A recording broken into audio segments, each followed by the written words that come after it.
मैंने गलती नहीं थे। हम तो कुछ बोले ही नहीं आपको। तो तू ताकत और तो चेहरा कहता कि तू गलत जनत है। ले देखिए अब हम अब आपको देखेंगे ही नहीं आप। अरे रहे लोही फेरा में बहुत बड़ा पवाली रहे लोही फेरा में।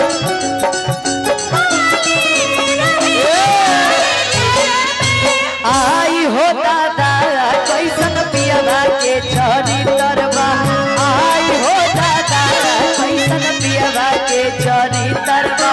दिन भरा घरवा के रहत ही त भीतरवा। दिन भरा घरवा के रहत ही त भीतरवा। प्रेम से कह बड़ी सुंदर कहलू जवाब। अरे आई हो दादा कैसन गोलू के चरी तरवा। आई हो दादा कैसन पियावा। गोलू का चरित्र खराब हो गई। अरे पियावा मनु गोलू के मने चरित्र खराब हो गई।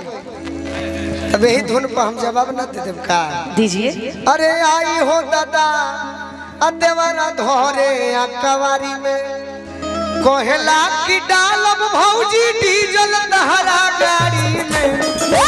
आई हो दादा देवरा धोरे अकवारी।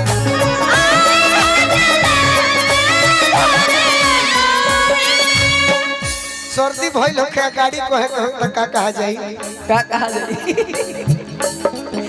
हरि ओम हरि कोहला की डालब भौजी डीजल दहरा गाड़ी में। कोहला की डालब